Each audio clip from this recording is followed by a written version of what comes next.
I'm Mitch, and for today, we will be doing Halloween brownies, okay? Happy Halloween, guys! Malapit na Halloween next week, so I will be showing you how to make chocolate brownies, but later we will decorate it with yung mga eyeballs and everything para maging Halloween siya, okay?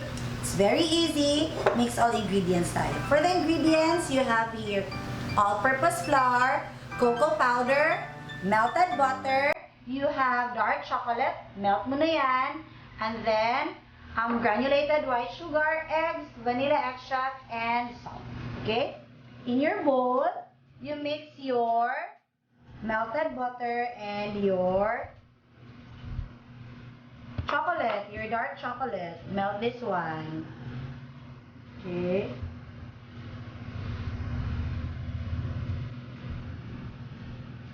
I'm using dark chocolate kasi yung iba, yung milk chocolate, mas matamis yun.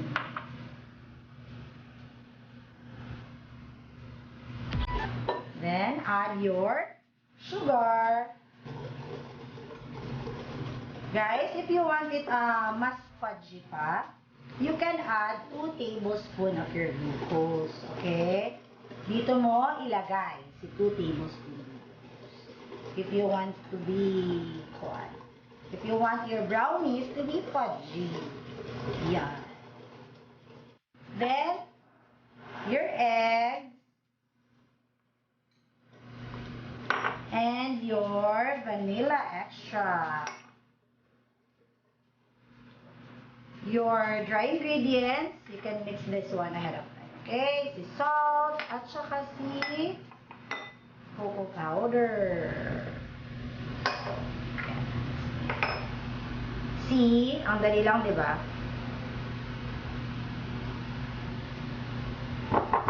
Gawin natin Halloween ngayon dahil malapit na yung Halloween. But, you can always remove the Halloween decorations kung ayaw mo, and then pwede mo siya ibenta sa Pasko.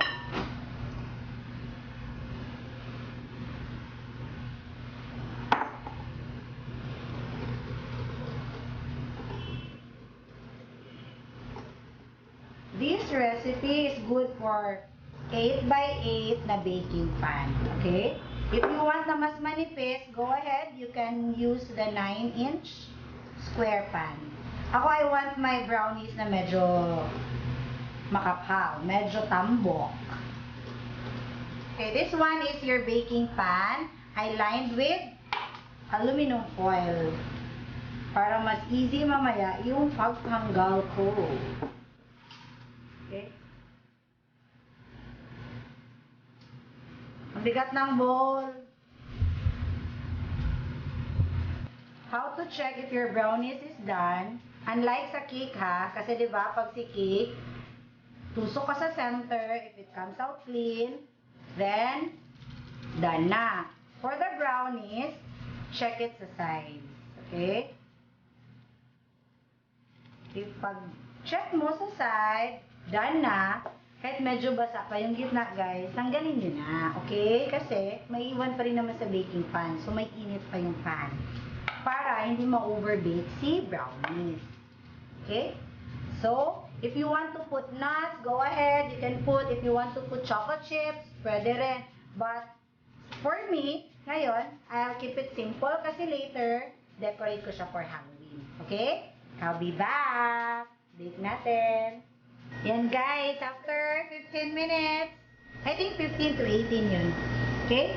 Your brownies is done. Pa-cool down natin to, tapos slice, and then let's decorate. Okay?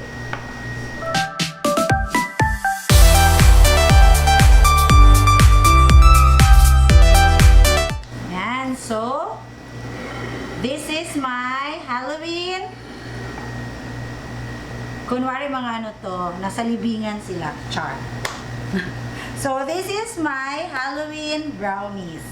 Okay? If you don't want to decorate it na Halloween, it's okay. So, remove the decoration. That's your old-fashioned brownies. Okay? Thank you for watching, guys. Happy Halloween. Don't forget to like and subscribe our YouTube channel. Enjoy baking!